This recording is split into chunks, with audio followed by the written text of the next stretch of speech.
and the COVID transmission at the community level. Well, the positivity rate is now at 8.7%. At the same time, the country has 23 patients who succumbed to the virus, and all of them being late deaths. A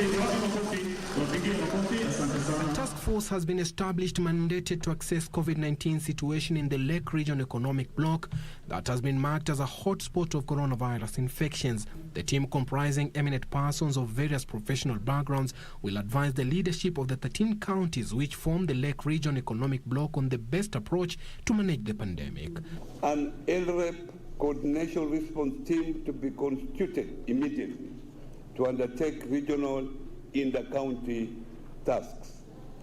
Governors to hold immediate in-house meeting for a concrete regional plan to fight COVID-19 in a joint manner. But if the national government can work with us in the counties, we have consulted the two of us, including our experts, that we are capable of setting aside some resources to buy rapid test kits from abroad. You can get a rapid test kit from South Korea for about $3. And we can set up some money aside to buy a rapid test kit, but we need permission from the national government. It's no longer about waiting for government to do something to you. This is about us as human beings taking action through ensuring that the protocols that we've been told are put in place. This as the fight against COVID-19 received a shot in the arm following the arrival of 360,000 COVID shield doses into the country. Health Principal Secretary Susan Mochache said the AstraZeneca vaccines donated by the Danish government will boost the ongoing second dose immunization exercise that commenced late last month. In the next coming weeks, we'll be receiving some additional vaccines from the COVAX facility. About 180,000 vaccines will be coming into the COVAX facility to now add on to what we have already received.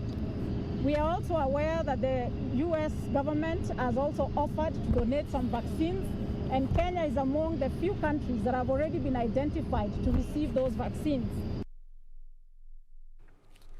Moving on, President Uhuru Kenyatta has voiced the Organization of African, Caribbean and Pacific States concerns regarding the increasing number of unilateral discussions by the European Union targeted at the multilateral institution member nations. President Kenyatta regretted that the EU does not sufficiently engage the OASPS before taking some of its decisions, contrary to the provisions of the Cotonou Agreement. President Kenyatta, who is the president in office of the summit of the 79th member institution since 2019, said such decisions by EU were unnecessarily made and contravened Cotonou Agreement. I share the concern of affected OACPS member states that the unilateral approach adopted by the EU is against the spirit of the post-Cotonou Partnership Agreement. On the blacklisting of OACPS countries on grounds of deficiency in anti-money laundering and financing of terrorism, the president said his office had unsuccessfully raised the matter with the highest levels of the EU's hierarchy. The unilateral application of measures, including sanctions by the EU, indeed as imposed on Burundi, has created sensitivities and concerns within our group. President Kenyatta, who is on a two-day official visit of Belgium and the European Union, spoke on Tuesday in Brussels when he addressed a meeting of the OACPS Committee of Ambassadors. Early in the day, President Uhuru Kenyatta and European Council President Charles Michelin unveiled a strategic dialogue framework through which they seek to step up their bilateral relations. In a joint statement released on Monday evening between Kenya and EU, agreed to cooperate more in domestic, regional and global interests such as democracy, governance and human rights.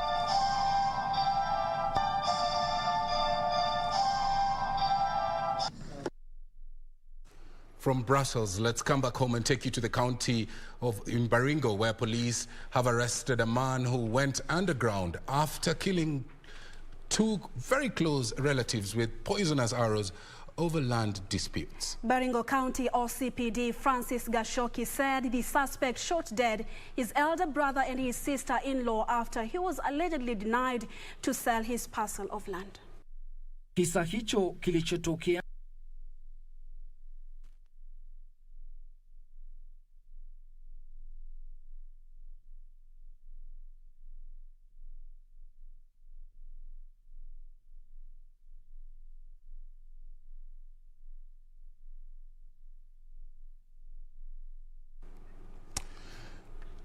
Let's now take you to Museo, where a section of county leaders have dismissed reports that the Sunday morning attack at Madowale village, that's in Marti sub-county, that left 3 women and 2 men dead was as a result of conflicts over water and pasture. Speaking when they visited the bereaved families, Isiolo members of County Assembly and officials from the County Executive urged Interior Cabinet Secretary Dr. Fred Matiang'i to deploy adequate security in the area and bring the perpetrators of the attack to book. The Sunday dawn attackers also set on fire their Dololo Wachu generator. Area Modoga, Shelera kuna vita, Saidi ya Basa kuna vita. Na hii si mambo ya maji ama mambo ya nyasi. Hii ni mambo ya ardhi. Tunashangaa. Hii watu huwa wanakujanga hapa. Hii sehemu iko karibu only they are 100 km away from this place. Wanakuja hapa wakati mwingine wanalisha ng'ombe yao hapa, ngamia yao hapa. Na hii sasa wakati kama hii, wakati watu wanafaa kukaa pamoja na amani na kuchunga ng'ombe yao wakati ya shida kama hii. Tunaambia serikali kuu. Hii ni function ya national government. Lazima amani ipatikane. Lazima tuwe na security ya kutosha. Mahali tuko na mahali jirani wetu wako ni kama kilomita 15 mahali tuko saizi. Na wale wanatoka hapo tu wanakuja kutumaliza hapa na wanarudi pale. Na serikali iko. Na serikali lazima ifanye hatua ya kwamba hii watu wapatikane.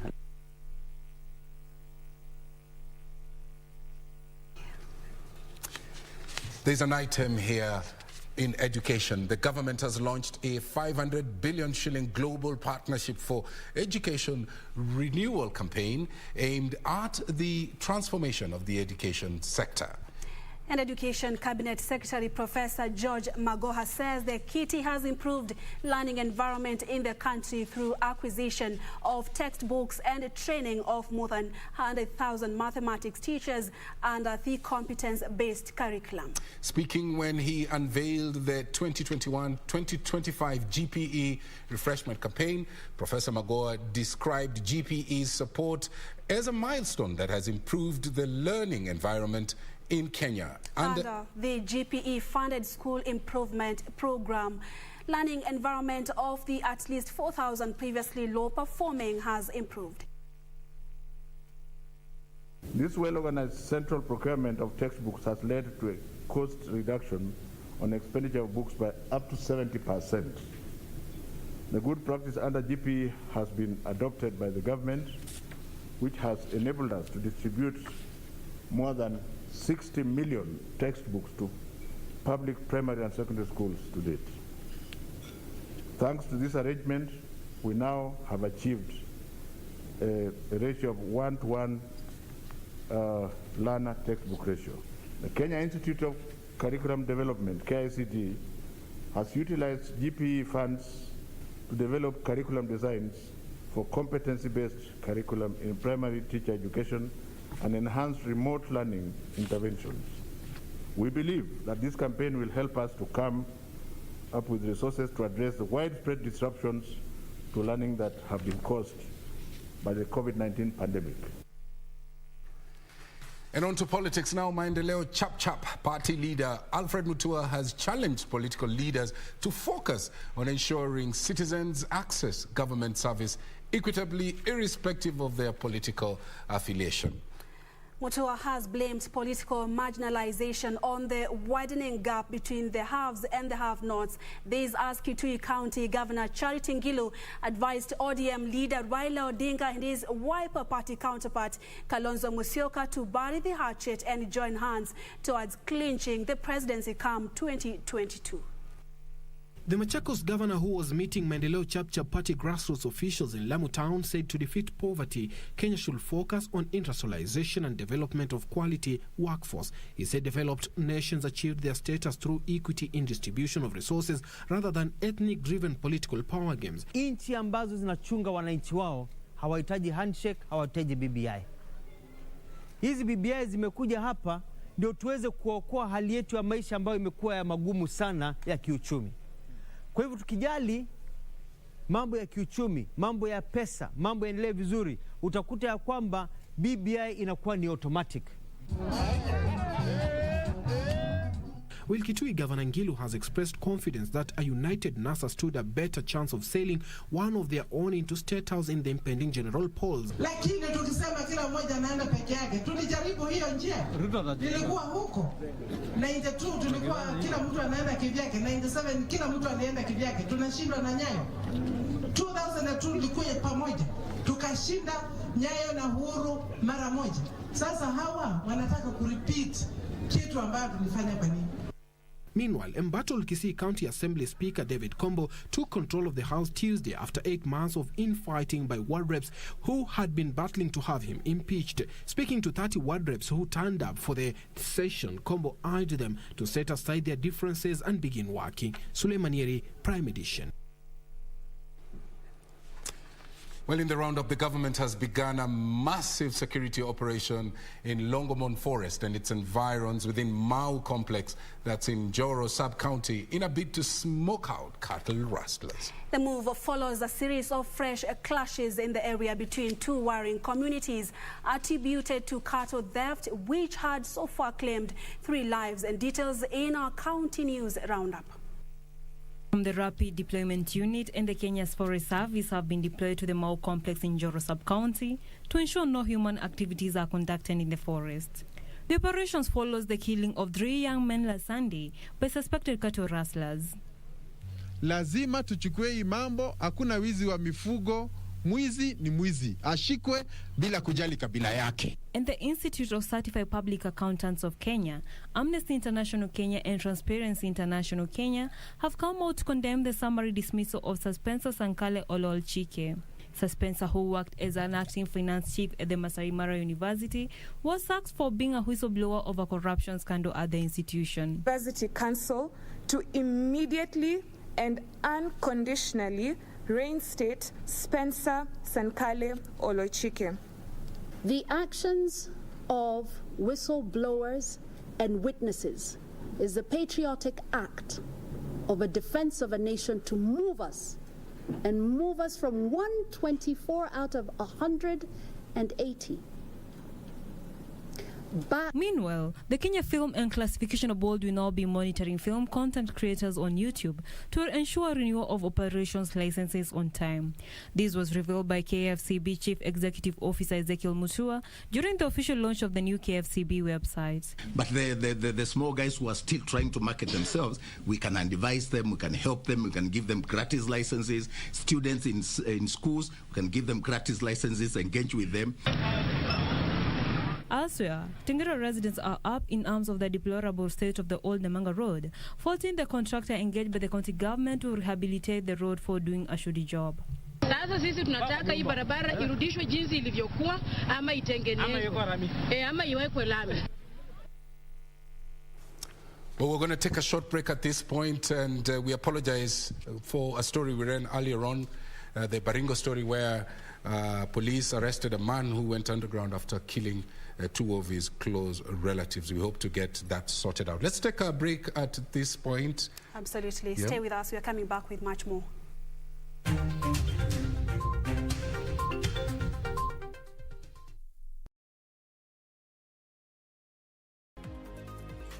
Je, unajua kuwa hata kama mapato yako ya kawaida yameathirika, bado unaweza kuzungumza na mtoa huduma wako wa bima na kubadilisha sera yako kuwa sera ya kulipwa?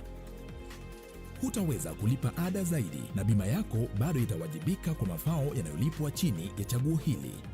Sasa umejua, IRA, bima bora kwa taifa.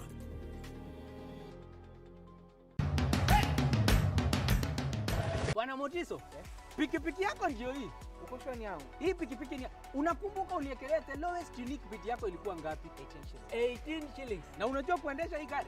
Kidogo. Haya, kitoko yako shika helmet, kifungu yako chomoka na mali yako. Kujiunga na QuickBid ni rahisi. Enda kwenye M-Pesa, bonyeza paybill kisha weka business number 4032353. Kwenye account weka kodi ya bidhaa unayotaka na bid yako ya chini zaidi. Kwa mfano TV 16. Kisha weka shilingi 20 tu kama idadi yako. Weka bid yako pia kwenye www.quickbid.co.ke. Kumbuka, bid ya chini zaidi ya kipekee ndio hununua. QuickBid, bidhaa bora kwa bei ya chini. Our legends, your legends.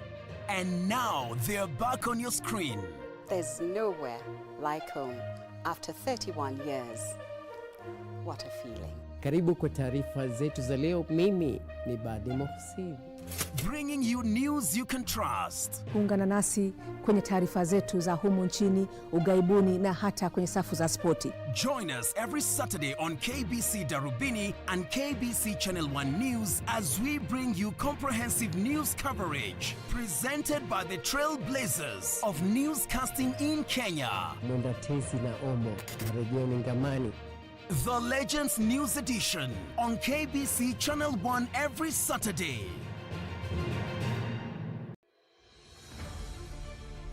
If you have been in contact with someone who is suspected or has tested positive for COVID-19, self-quarantine for 14 days and call 7194 for help. Self-quarantine restricts movement and the spread of the disease and protects your family, friends and community from being infected. During self-quarantine, you are advised to stay in a separate room, disinfect surfaces and clothing with appropriate disinfectant, avoid sharing household items, including utensils, towels and beddings, do not receive visitors, wear an appropriate face mask if you must be around other people. COVID-19 is preventable. Protect yourself, family and the community. This message has been brought to you by the Government of Kenya and its partners.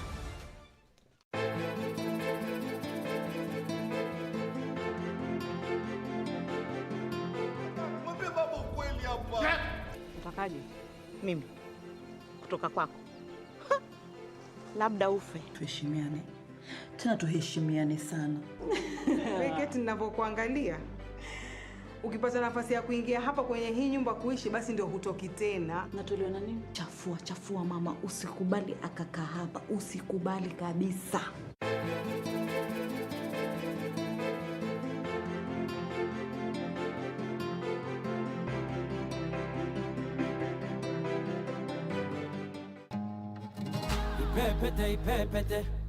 Ipepete. Yo, mambo vipi watu wangu popote pale mlipo, nasema asanteni sana jamaa kwa kujiunga na mimi kila wakati kupitia kipindi Top Mashariki kupitia Channel 1, au sio? Nambari 1 mtu wangu nchini Kenya, KBC. Kama vipi mtu wangu, nasema asanteni sana jamaa. Kumbukeni kwamba Top Mashariki kuanzia hii wiki, yani this coming week mazee, itakuwa inakujia kila siku ya Jumanne saa 4 usiku. Yani katika mpango mzima ni Jumanne kuanzia saa 4 usiku. Top story of all time continues to shape our world. He will lead us to a new home. He has promised descendants as numerous as the stars. Helps define who we are, how we live, how we love, how we struggle and overcome. This is the Bible.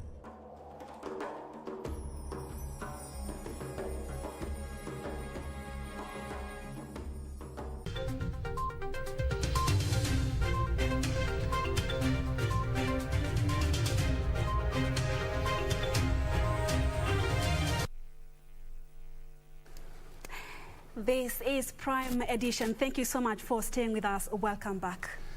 Just like in the case of human beings, animal offerings do require basic care, such as provision of food, shelter, and in some instances, clothing.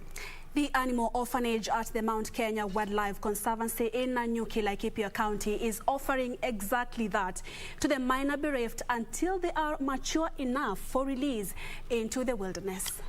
She was in Nanyuki specifically to visit the disadvantaged young animals, and she came back with the following report: the minor bereft.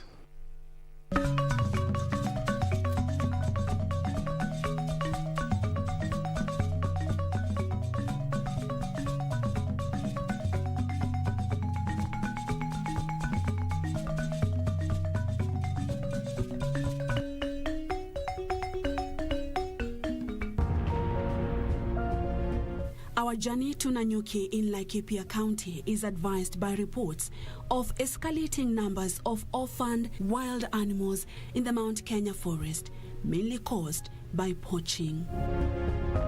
While animal species such as turtles may not need parental care to survive, majority do. Their survival will be threatened in the absence of their parents and without proper care. The animal orphanage at the Mount Kenya Wildlife Conservancy is giving the orphaned, injured, neglected, abused, or frightened wild animals a second chance. So far we have around 28 species here, and in total there are 51 animals here in our care, some of which might, once we are notified that there is an animal, it's a responsibility of Kenya Wildlife Service to give that animal to us. The orphanage, which was established in 1967, provides shelter, treatment, and professional care with a goal to release these creatures back into the wilderness where they belong. We've been able to release some of the competent animals back to the wild. Recently we had an eagle here which had broken the wing. We managed to treat the wing, she recovered properly. We released in the wild. Those with permanent disabilities are not allowed to leave the orphanage. Like Catherine, an eland or an African antelope who was rescued after she was unable to cope in the wilderness. She's lame in one of the hind limbs, so I think that gives her a disadvantage to remain in the wild the other side, because you have to walk for long distances to look for food. So once she has done mating, she feels safe to come back here. Catherine is happy to have found home at this animal rescue center. She finds peace here. It's a familiar area where she is. She finds food. We give her food when she comes here. When she goes out, she eats grass, but when she's here, we give her food. While this is Patricia, she's struggling to walk. She injured one of her feet during a mating fight with a male ostrich. She stepped into a hole on the ground and she injured her foot, so that her foot healed with that permanent disability. Patricia cannot now properly live in the wild. Like Catherine, Patricia will remain here permanently. Staying in a place like this, it improves and improves her quality of life, but also increases the chances of survival. It's hard to believe that this inquisitive young Thompson's gazelle was once so emaciated that she could barely stand. The precious Thompson's gazelle was saved from starvation by a 7-year-old boy from Rumuruti. The mother is suspected to have either been predated upon by a predator or poached, so leaving behind a very little baby which was like 1 day old. The goat and the beautiful gazelle were brought together by fate. It so happened that also the Maasai boy, his goat had delivered and lost the baby, so he was there also depressed, and as he was grazing, he encounters a gazelle a baby gazelle wandering around with no mother. The boy, his goat, and the gazelle had established a strong bond, such that even when the officers from the Kenya Wildlife Service KWS picked the wild gazelle to rehabilitate it, the three were left devastated. The boy loved the gazelle and loved the goat, to see that the goat was giving a baby gazelle a second chance. So They stayed together for almost a month until the story reached Kenya Wildlife Service. So Kenya Wildlife Service went and actually picked the goat, the gazelle. The goat and the gazelle were shortly reunited after each was unable to cope without the other. The family offered to us to take the goat also if we want, to make sure that the baby gazelle is looked after and does not die. And now she depends on the goat milk to survive. The story of the goat, the Thompson's gazelle, and the 7-year-old boy was so beyond belief. Therefore, we decided to visit the boy at his parents' home in Rumuruti. He was already at the field taking care of his goat and sheep when we arrived. Sau Lesibia was happy to see the officers from the Mount Kenya Wildlife Conservancy. He knew it was about his goat and baby gazelle. I saw a baby gazelle under a tree. It was lonely. I decided to rescue her. I felt really bad when it was taken away. I am happy it is safe. We were shocked when we saw Sau with the baby gazelle. After he narrated to us what had transpired, we allowed him to take care of the gazelle. From their story, it is clear Sau is the reason the baby gazelle is alive today. With more people like this 7-year-old boy who help the conservationists locate the disadvantaged and orphaned animals in the wild and preserve them in special homes such as the Mount Kenya Wildlife Conservancy, then the world will be able to address the challenge of a special species extinction. Purity Museo, Channel 1 News in Mutonyi, Laikipia County.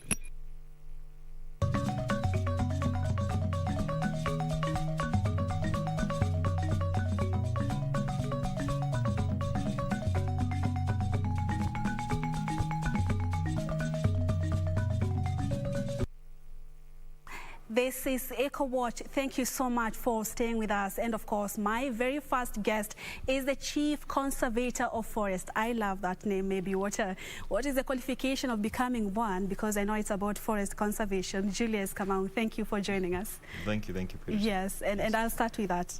Because the uniform conservation of forest, what are the qualifications if I want to become one? And can I? Yes. Yes. First, you have to have the passion towards nature. And also that has to be measured through a qualification of having a bachelor's degree in forestry, but also perhaps another additional master's degree in related field.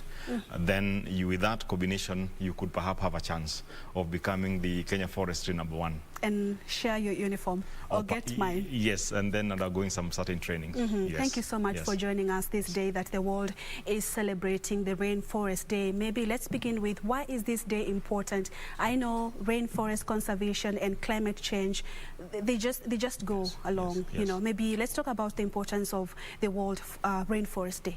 I think it's a very, very important day, and it's a day that is set out by the nations and the community of nations to allow the communities of people and nations and the globe and the world to mark this day in terms of celebrating this day, and more so important to encourage some actions that go towards protecting our rainforests in the world. And basically, as we speak, initially the rainforest normally occupied about 14%, but that has reduced to about 6% of the Earth surface, and therefore it tells you they are at a serious threat, and therefore it's important for the nations, and for this case the Kenyans now, to protect the rainforest that we have in the country because of the critical role they play in terms of ecological. They are more of like the thermostat for the earth in terms of controlling and regulating the temperatures. They also are very good in terms of regulating the rainfall regimes because they have a capacity of allowing 50% of the rains that fall in the canopies to go back to evapotranspiration to form orange. Right. When you talk about reduction from 14% to 6%, is it in Kenya, globally, and is that why Kenya is on the road to getting to the recommended 10%? Yeah, that is globally. That's globally, that is what has happened. But also in the country, as we speak, also they have faced similar threats. So even in the country, we also have some reduction on the rainforests, and that's why it's critical to actually now using this platform also, thanks to Kenya, KBC, because this is one way of creating awareness to the millions of Kenyans, wherever they are, to make sure that they protect these forest resources because they are critical to the environment and also to their own life being. And as we speak as a country, how many gazetted hectares of forest do we have? What are we talking about? Yeah, if we draw that to our mandate as a Kenya Forest Service, I would say that we are, on the premise of the Forest Conservation Management Act, we are supposed to take care of about 2.59 million hectares of public forests. And beyond that also, we have a mandate to work together with the county government in terms of providing the technical capacity to the county government to be able to manage another 1.7 million hectares of the community forest under their jurisdiction. Beyond that, of course, we know there are private forests, also in individual farms, and also the county government and ourselves have a role to ensure that those forests also are managed in a sustainable way. The 2.5 million, is it sufficient? Because I know we always see the top 10, largest rainforest, we have Amazon. Yes. Is it enough to place us as a country on the global level? And maybe what are some of the hindrances to achieving that? I think first of all we have to appreciate that we have unique rainforests in Kenya, which are of global importance because they host some specific wildlife and flora which are unique to this country. And for example, is the Kakamega forest. It is the only remaining what we call the Guinea Congorian kind of an ecosystem that is used to run a belt from the coast of West Africa to the East Africa, and therefore it's a unique ecosystem. We also have other tropical rainforests in the country, and it's not enough. It's not enough because we need to create more space for forestry because of what it has to do to maintain a health integrity that can sustain life in the country. As you may appreciate that we normally draw our water from the water catchment areas, and these are the 5 major water towers, and therefore this country is a water scarce country, and therefore we have to broaden the spaces for forest conservation to ensure that we supply enough water for the country, but also more so provide mitigation measures between extreme weather conditions of floods and also drought. And because forestry create a very good mitigation factor between swinging from one disaster to another disaster. And that also speaks to the issues of the climate change and the impact that we face. And therefore, we as a country have to grow this forest cover to more than 10%, I would believe, to be able to sustain life and livelihoods of the Kenyan people, and also with our own wildlife that we normally have as a country. And you'll shortly tell us how we'll be able to do that. But when we talk about rainforest, is it a normal forest? What kind of a forest is this? I know you've mentioned the importance of it, but let's re-emphasize on why it's important for a country to pride itself in having such forests. I think one of the thing of our rainforest is that it's a forest that gives us the best of the ecological importance or ecological benefit, social benefit, cultural benefit, and also economic benefit. In a sense, the rainforest would have 4 segments. It would have what we call the emergent layer. The emergent layer is the tallest trees that would possibly go to about 60 meters. Below that, you have the canopy. This is what makes you not see the ground if you are possibly flying over forest. And then under that, you will have what you call the other canopy cover, and then you have the forest floor. When you have this combination of these ecosystems within that forest ecosystem, it will give you the optimal benefit, both in terms of biodiversity that you may have, both flora and fauna. It allows you to possibly ecologically control the environment in terms of the climate because it absorbs carbon dioxide in a major way. It also allows you to control the rain regime because 50% of the rainfall that falls does not go in terms of runoff. It's actually go back in terms of evapotranspiration, which allow the rain regime to come in. And if you look at, for example, to break it to the Kenyan people, if you look at the Kakamega forest, it has a linkage with the lake basin, and it is the one that controls the rain regime between that western region. And most of the time you will see that we have rain in the western regime controlled and regulated by this kind of a critical ecosystem. And it's true to say that the rainforests are actually the lungs of the planet. Exactly. Okay. Yes. So what does it mean if a country is not preserving, you know, the rainforest? You know, how dangerous can that be for a country? It's very dangerous because what we are now compromising, as I supposed to talk about, is the issue of the climate regime. You have extreme weather, you have extended drought, and you don't have the rains. The other one would be the issue of the source of rain from these areas, because then it means that in a country, when it is dry, you have what we call seasonal rain, rivers, which means you cannot sustain our lives, especially when there is a dry period. Therefore, this is what we are compromising. The other thing we compromise is the diversity of animals and plants that we have in a country. For example, in Kakamega forest, about 10% to 20% of the tree species and animal species found there are not found anywhere else in the world. And therefore, it offers a country to be strategic with regards to what we call research tourism and also the confectional tourism, for people traveling across the country, outside the country, to come and see these unique, kind of animal species. For example, in Kakamega, we have what we call the Kaimosi blind snake. People possibly not have it anywhere else. You have the Coloba's white and black monkey found there.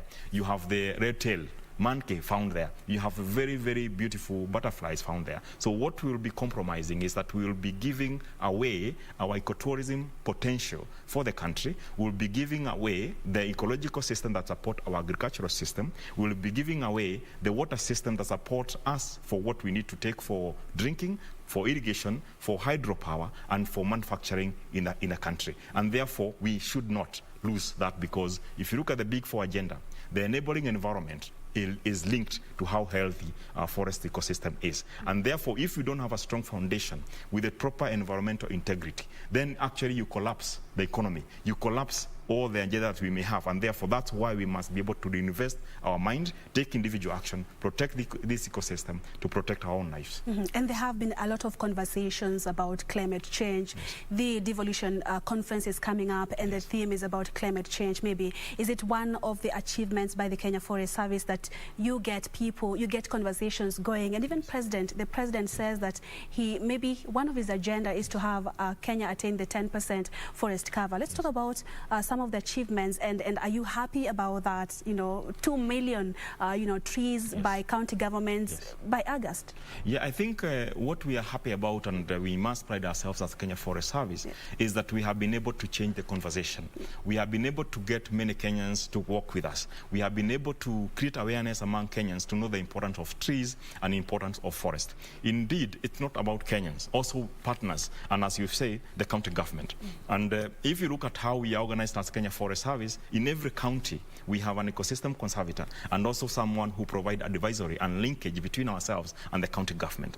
Remember also we sign what we call transition implementation plan between Kenya Forest Service and the county government. So far, about 35 counties have signed those plans, and now we are encouraging the other 12 remaining to sign with us. This will provide a very good environment. For the purpose of the conference that is coming on, and we are working together with the county governments. In fact, in most of the areas that you see planting of trees in the several counties that have been cited, mostly in the ASA areas, we have been working together with the county government to ensure that this commitment is met. And therefore, we are interested and we are very happy that the conversation about forest conservation has gotten to the highest level of government. It has gotten the attention, and with that we are able to create a mass of Kenyan people who can become ambassadors of conservation. And that is what we must be able to do, and tell them the future belongs to them.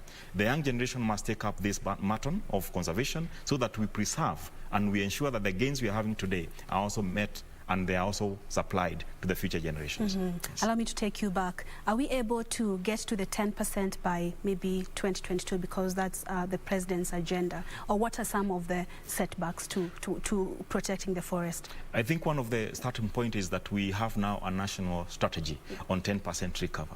This is a strategy that brings all the stakeholders together. All of us has a part to play. The national government has a part to play. The Kenya Forest Service has a role to play. The county government has. The schools have, and every other private sector and other agencies of government. We all can do something, including your individual actions at your household level. it is not, it's a question of getting 10%, is a conversation that we must say, it is my individual action, it is my individual step that will take us there. Kenya Forest Service possibly would be the steward to provide that kind of a support, but we believe that we working with the communities, individuals, and the entire government at all levels, we should be able to surpass the 10% recovery. The country is joining the world to mark the Rainforest Day. Maybe what are some of the things that we can pride ourselves with as a country, and maybe what's your call to the country, the conservators like you, and everybody, because it's you know, it's a collective responsibility and efforts that will be able to attain the 10% and even beyond Very that. true. Yes. I think we have used many approaches. One of it has been the tree planting and the tree growing campaign. But two, as Kenya Forest Service, we have been able to reclaim some of the public forests that are in the wrong hands, possibly irregularly occupied. And this far, we have been able to reclaim about 55,000 hectares of forest that were initially not in our hands, they were irregularly occupied, but now they are in our hands. Talk about the Mau, where we have been able to reclaim about 14,000 hectares. The Cheptais in Mount Elgon, about 7,000 hectares. In Samburu, Kilise-Rerogi Forest, reclaiming about 30,000 hectares. This is a major milestone. And what we are now doing is converting this forest land, which was bare, to back to the full canopy, and therefore that to us is a very big contribution towards the movement of rainforest celebration and marking that. Beyond that also is we have been able to gazette about 109,000 hectares, which forests were in other jurisdiction, but now they are classified as public gazetted forest. These are some of the things that we have been able to do. Beyond that, we have been able to engage with the communities, because unless we engage with the forest adjacent communities and we turn them to be our allies in conservation, we cannot be able to achieve. And therefore, we have gone out of actually investing some livelihood support programs with the forest adjacent communities, and they have perceived now Kenya Forest Service as a partner. And that way, they are able to help us to protect the remaining forest, but more so influence change their behavior to also plant trees on their own farmland. And we have seen many Kenyans interested and joining us through the Adopt a Forest framework, where a partner would come to us, we give them the space, they plant the trees and grow the trees for 3-5 years, and then return that area to us. And we have seen so far about 30 ministries, department, agencies of government who have come and adopted a piece of a forest. About 22 or more private sector have also joined hands in us. And therefore, we are encouraging all people in this country to know that we have a responsibility to plant and grow trees for our own behalf and for the generations to come, so that we can put this country in a environmentally integrity position for sustainable development. And the campaign is gaining momentum. I must appreciate that. Maybe are we looking at some reforms at the Kenya Forest Service to just ensure that we achieve this by the time that you've been able to set? Yes, we have just set a very paradigm reforms in the Kenya Forest Service. One of it is the governance structure and how we engage with the communities and other partners. So we have trained and encouraged our field officers to now look at it from a perspective of engagement and the strength in engagement. The other thing also is we have developed new HR instruments. This is a human resource instrument to make sure that we have good number of officers joining us, but also doing what they should do and the right places. And I think the culture of also moving from the issue of unethical behavior to ethical behavior, so that as a country and as a staff of Kenya Forest Service, we can deliver the commitment that we have been given, the mandate by the government and the people of Kenya. And so far, we have seen even the image and the perception of Kenyans on the Kenya Forest Service and what we are doing has also gained momentum. And that's why we have many partners who are coming and knocking a door to us to work with us. If we were not performing, possibly we wouldn't have someone approaching us. But now the demand is there. And I think also we have done a major shift in terms of revamping our tree nurseries across the country. They were not in a very good situation, but now we are saying that you go to every station, you will see some seedlings that you can possibly buy, and we can engage together and we can plant them. And therefore, those are some of the things that we pride as Kenya Forest Service, that we are now becoming a center of excellence based on knowledge to drive this country to having sustainable forest management. And we thank the media and we thank the Kenyan public for actually joining hands and working with us and even giving us information that help us to protect our forest resources, because we have threats in every day on our territories, but we have community members volunteering information, and we want to encourage Kenyans wherever they are. If they see an illegality, let them engage with us, and we're able to deter that, and also let them help us and complement each other to putting this country to where it should be. Absolutely, and we wish you all the best. Honestly, we do, and thank you so much, Julius Kamau, the Chief Conservator of Forest. You are actually our first guest tonight with a new revamp, so it's a great pleasure to have you tonight. We are honored too, and thank you so much, and wishing KBC all the best as we move forward. Thank you so much, and of course that brings us to the end of our conversation tonight. Thank you for watching. We are taking a quick commercial break. When we return, business news is up next. Stay with us.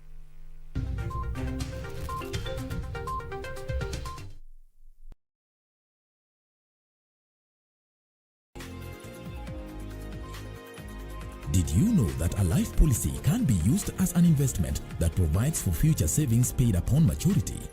Now you know. IRA, promoting insurance, protecting the insured.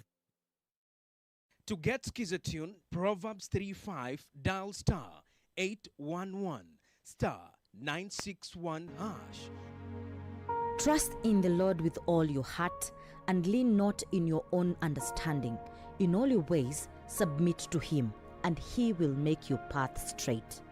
Proverbs chapter 3, verse 5 to 6. To get Proverbs 3:5, dial *811 *961 *811 *961 #. Get the VIP access to the best shows on KBC Channel 1. We have something different, something special to spice you up. Get ready for new, exciting and captivating dramas. Movies. I love the smell. Comedy. I went to the Popos. Huh? Drama. Will he assault the Queen in my house, in my presence? News, sports, and so much more. Do the things that make you happy on KBC Channel 1.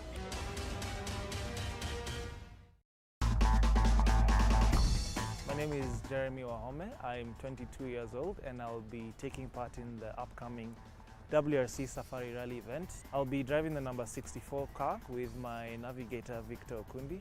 And this has all been made possible from being selected to be a part of the FIA Rally Star program. So I'm looking forward, definitely going to be putting my best foot forward. It's a very once-in-a-lifetime opportunity to get sponsored in motorsport. So I would like to make the most of this. And yeah, thank you for your support thus far, and let's go represent Kenya.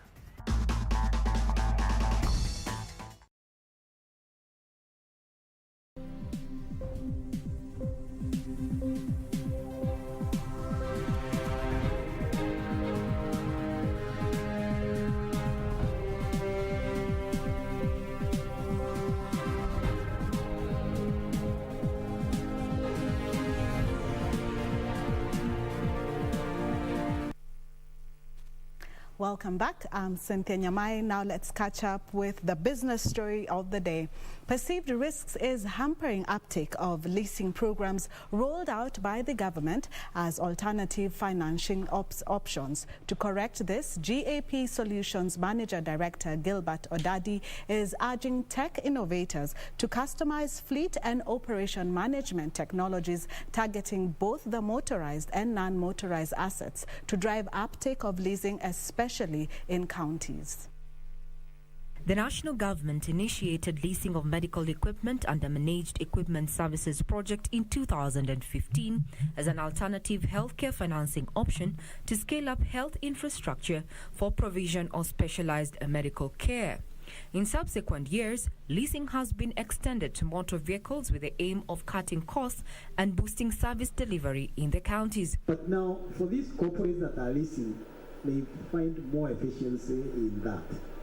And the other part I would say is there is also the parts flow down there. And now, as a funder on the bank side, this I was talking about on the leasing side, but on the bank side, there is a strong ecosystem. There is growth in those SMEs. And as they grow, obviously, they need the bankers.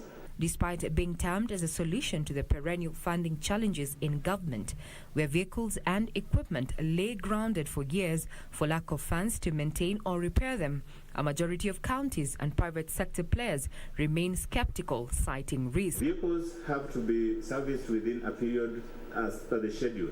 Now, if a system comes with a way in which it be able to alert or inform whoever is concerned that the service for that vehicle equipment is almost due, and that way, therefore, you start preparing for that particular service, and you ensure that the vehicle doesn't go beyond the service, because in subcontracts for the leases, that comes with a penalty if you don't take the vehicle for service within the specified period. Going forward, the National Treasury plans to roll out a national leasing policy that will provide a framework and guide future agreements to avoid stalling of projects and revenue losses. Regina Manyara reporting for Prime Edition. To agriculture matters now. The Alliance for Green Revolution in Africa, AGRA, is backing establishments of village-based agriculture advisory to help boost agriculture production. Former Ethiopian Prime Minister, who is the current AGRA chair, Haile Mariam Desalegn, says village-based agriculture advisory are key in helping improve training of farmers on the best agriculture practices. Recycling of old seeds have been blamed for reduced agricultural yields. The Alliance for Green Revolution in Africa, AGRA, said there's need to work with agro-dealers to reduce the distance covered by farmers to access certified seeds from an average of 20 kilometers to about 6 kilometers. We have to supply them with seeds, necessary seeds, not only seeds, but the seeds that the farmer wants. In most cases, we try to bring seeds which the farmer doesn't like, and they resort back to their traditional seeds. In addition, AGRA plans to train 500 farmers on modern farming methods and how to reduce the cost of production. It has to be unlocked so that the farmers can produce and increase their productivity and get appropriate value and price for their produce. AGRA is also rooting for a village-based agricultural advisory program to train farmers in efforts to boost yields. We are in discussion with the governors and the Council of Governors for other counties to come and run and start introducing the VBA methodology, because as a country we need to be food secure.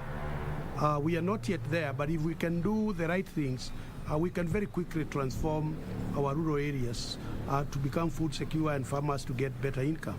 Under the village-based agricultural advisory program, agro-dealers purchase certified seeds on credit from seed companies and distribute to farmers during the planting season. Benson Rioba reporting for KBC Prime Edition. And here's to a positive story where, unlike last year when the COVID-19 pandemic disrupted tourist arrivals at the Masai Mara Game Reserve during the wildebeest migration, the case is different this year. Tourists have started arriving with hotels at the game reserve, setting up COVID-19 testing labs as the high tourism season begins to pick up. Travel disruptions as countries implemented the COVID-19 containment measures saw fortunes in the hospitality dwindle. Most countries reported more than 40% reduction in tourist arrivals. But as countries open their skies and borders to foreign travel, tourist activities have started to pick up. At the Masai Mara Game Reserve, hotels have reported increased bookings and arrivals in readiness for the annual wild beast migration. We have seen quite a number of foreign and local tourism coming up, which is very encouraging, considering last year same time the whole of the Mara and other destinations were all empty due to the outbreak of the COVID-19. Hoteliers say they have received a good number of domestic and international tourists, mostly from the United States of America, helped by countries embracing COVID-19 vaccination. We have put up protocols to ensure safety for all our guests, including sanitizing in various areas. Setups in the restaurants have also been, well set to ensure there is distancing, so that everybody who comes in will feel secure. When tourists arrive at hotels, they're being tested in laboratories set up by hotels to ensure that arriving are free from COVID-19 and adhere to the COVID-19 rule. Now that we are back, we just urge Kenyans to adhere to the protocols, the COVID protocols, so that we can keep the economy running. This is unlike last year when the COVID-19 pandemic disrupted tourist arrivals at the Masai Mara Game Reserve during the World. The Kenya Revenue Authority is on a mission to raise at least 150 million shillings from the planned two-day auction of unclaimed cargo vehicles. The auction of 314 vehicles and 223 containers slated for tomorrow and Thursday is expected to boost revenue collection and avail storage space. Well, that story is on our website. That is all we have for business today. Sports is coming up shortly after the break.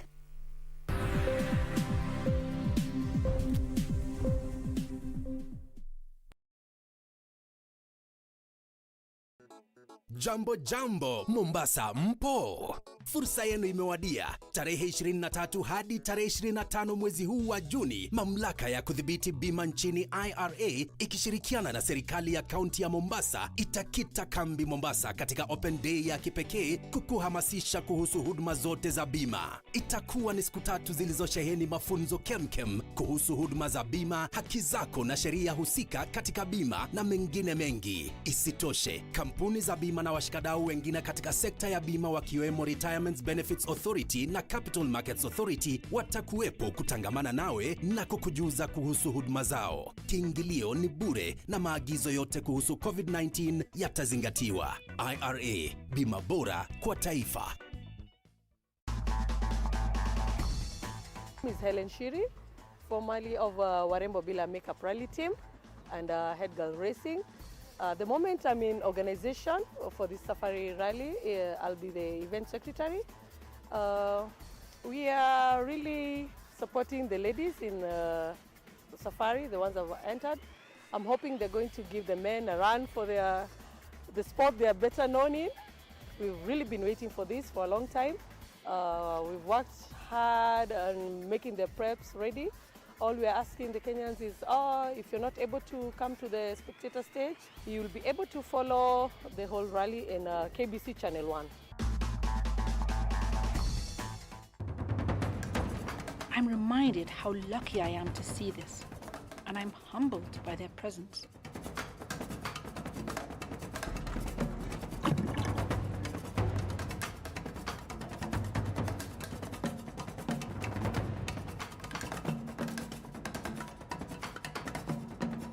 I hope you're ready for climbing trees. This is Wildlife Warriors.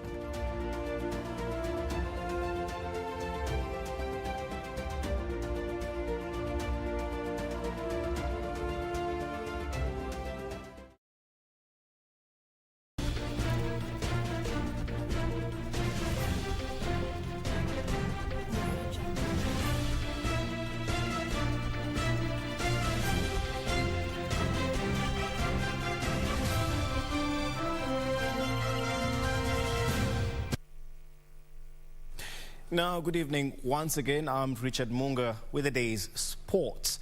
Now, a contained number of fans will get an up-close chance to watch the WRC Safari Rally, which is set to begin on Thursday this week, according to Cabinet Secretary for Sports, Ambassador Amina Mohammed.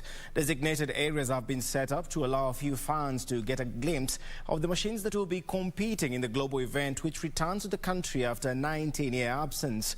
All fans, however, will still get to watch the event as it will be aired live on KBC television. Sigh of relief for rally fans who were hungering to watch the WRC Safari Rally up close, after a few selected areas were set to allow a limited number of fans. The allowed-in fans will, however, not be allowed to move to other places, with security beefed up due to the COVID-19 protocols. I think that the security team has actually been amazing at ensuring that fans have spaces from which they can watch the rally and watch it at quite close quarters.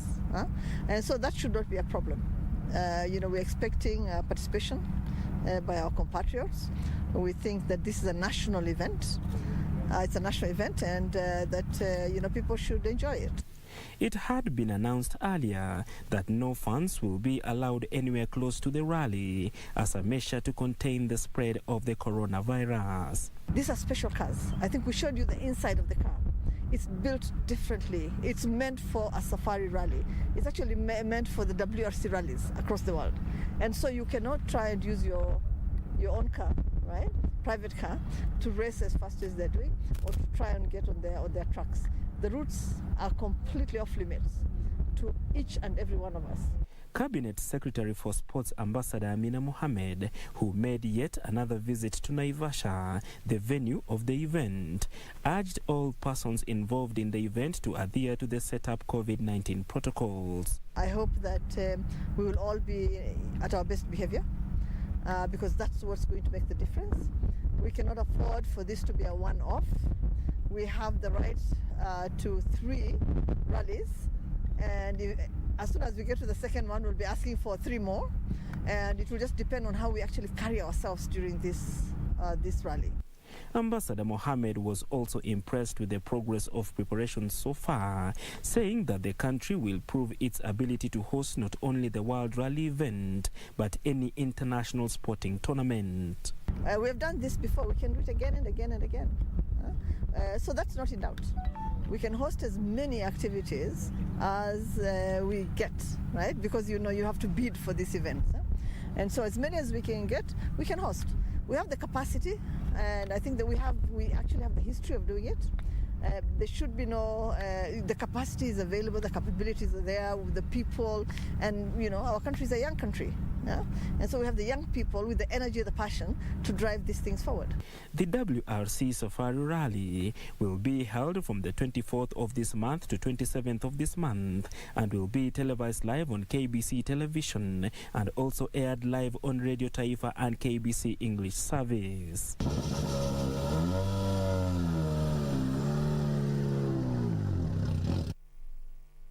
Meanwhile, tight security measures have been put in place in all sections of the WRC Safari Rally Kenya, which gets underway later this week in Nairobi. The National Police Service has deployed a multi-agency security team from both land and air ahead of the event. In a press statement, Inspector of Police Hilary Mutyambai said more than 1,000 police officers have been deployed to Naivasha to strengthen security during the global event. He said traffic movements will be temporarily affected on the rally route. Action will be live and exclusive on KBC Channel 1 as well as Radio Taifa.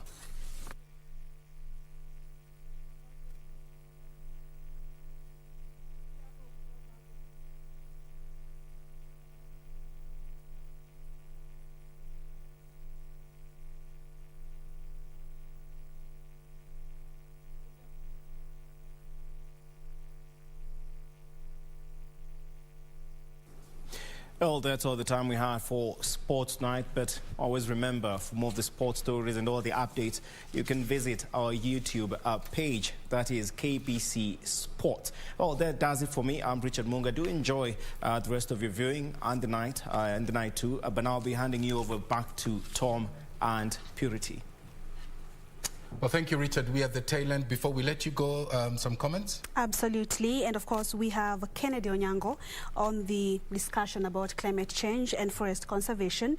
Why can't we adopt new technologies and drone to protect and expand our forest? We need master plans for forest conservation in each county and ward. Some of the strategies that he's trying to propose to the Kenya Forest Service. And of course, Wilson Okango tuned in from Naivasha. Thank you for watching. George Shaba, again, thank you. You're saying thank you for talking about climate change, very important at this time. Thank you all for watching. I'm Purity Museo. Lucy has been our sign language interpreter tonight. Good night and God bless. Well, right here in Nairobi, it's 22 degrees Celsius. That's all for the news this 22nd day of June 2021. My name is Mboya. Good night.